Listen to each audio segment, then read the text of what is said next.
Demario, how you doing? Bless, man, bless. Um, Demario, how do you balance advocacy with preparing for a football season? It seems like you had a really busy off season.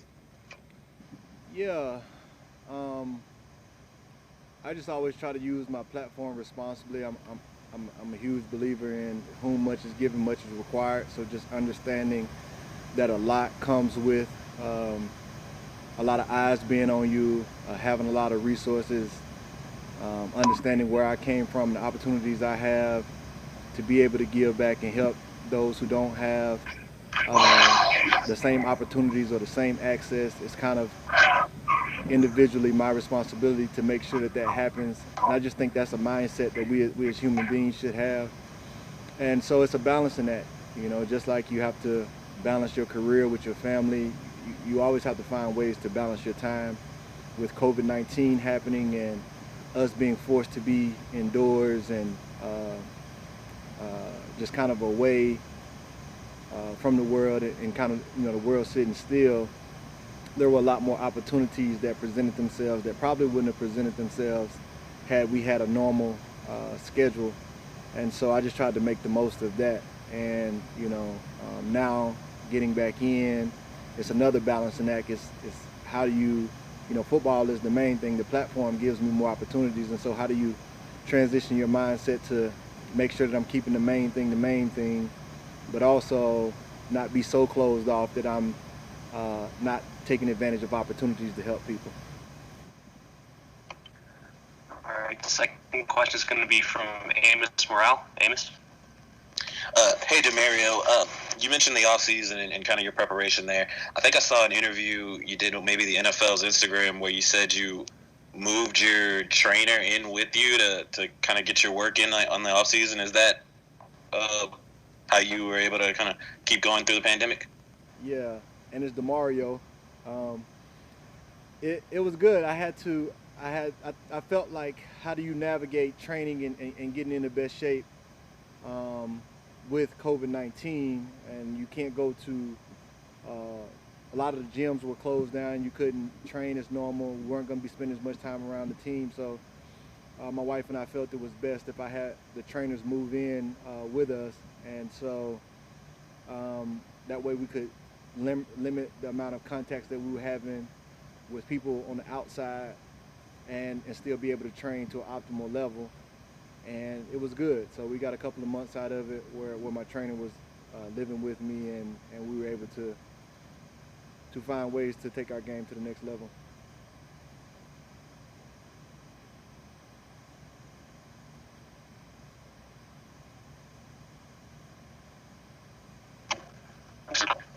Hey, Demario, how you doing? Great, great. Hey, saw this offseason you landed on the NFL's top 100 list, and your reaction to that was you were happy to be on it. Do you feel like you are kind of starting to get some of the respect league wide that you've kind of deserved? How do you kind of feel about that? Yeah, I'm big on always counting my blessings. Last year I wasn't on the list, so this year to be on the list is certainly a blessing. So I'm not going to take you know that for granted in any regards. The way I view myself is extremely high. I'm my toughest critic, but I'm, I'm also my biggest cheerleader. And so in my mind, it's always more to accomplish or more.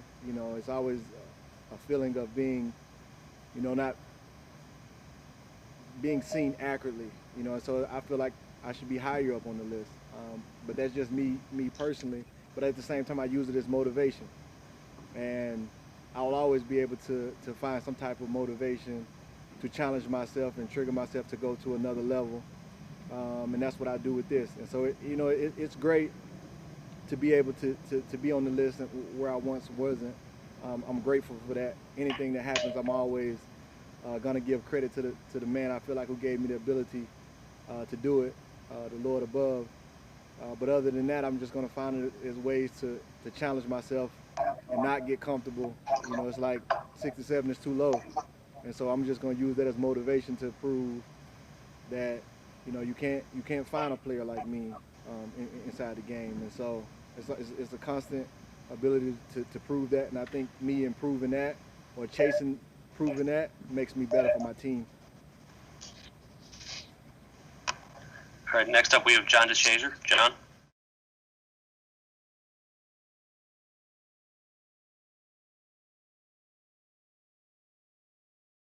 Rest of your career.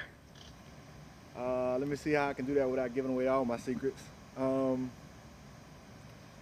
did a lot more water workouts this year because it was a way that I could train my conditioning and train my body at the same time, because the water kind of recovers you at the same time that you're training. So I was able to train in the water for 2.5, 3 hours and not be, so fatigued that I couldn't work out the next day. And it was a lot of ways that we could train, above the water and train underneath the water, which was 2 forms of conditioning. So now my body is being conditioned. Also, I'm expanding my lungs as well. So that was one of the biggest ways, being a player that plays 90+% of the snaps. The longer that I can go at a higher percentage of my maximum ability, the better I'm going to be for my team. And so that's kind of how I took it on. There were definitely areas that I thought that I could, on top of having a good year in coverage, I could even increase and go to another level. Also with my blitzing and angles and just finding ways to impact the game. Creating turnovers is an area that my coach challenged me this offseason, so I incorporated a lot of that stuff. And so it was a lot of things that I did differently because,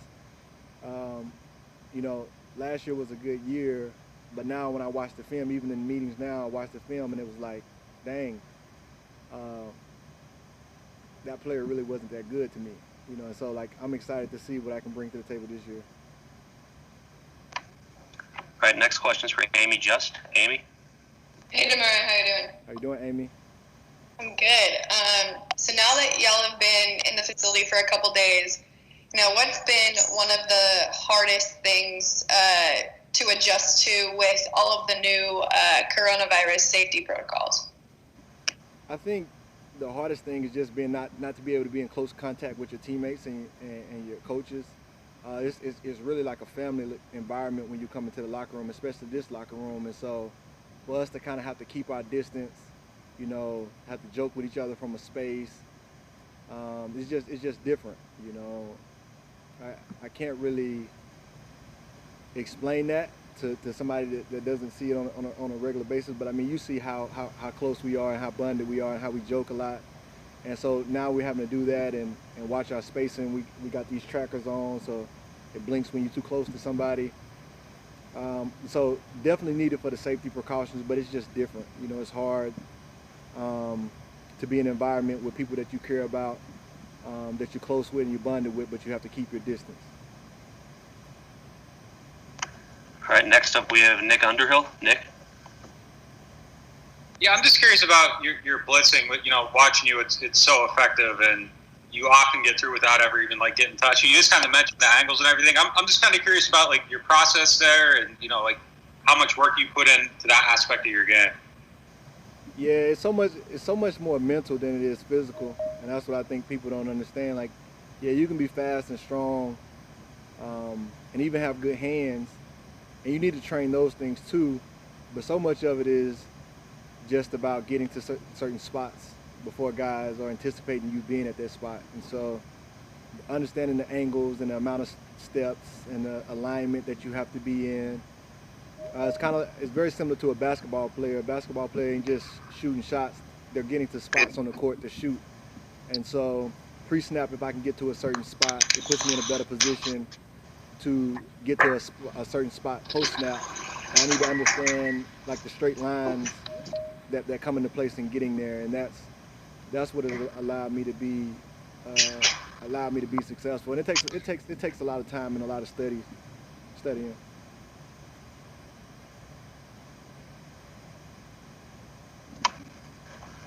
All right, next question is for Doug Mouton. Doug? Yeah, hey, Demario, are you confident that the NFL can pull this off and start the season on time? As scheduled right now? I mean, I think I'm about as confident as anybody else in the country is right now around the world. I think everybody's just trying to do the best that they can and process the thing and the information as it's coming to them. And, you know, I think the best thing that we can do is, you know, lean on the experts and, you know, take the advice that they're giving to us.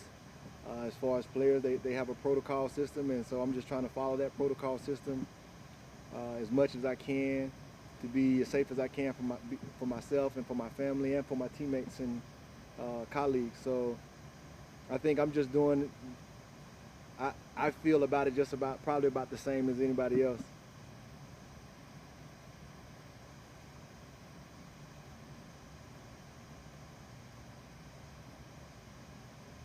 All right, doctor. That's good. Yep, we're good. Hey, thank you guys. You all be blessed and stay safe.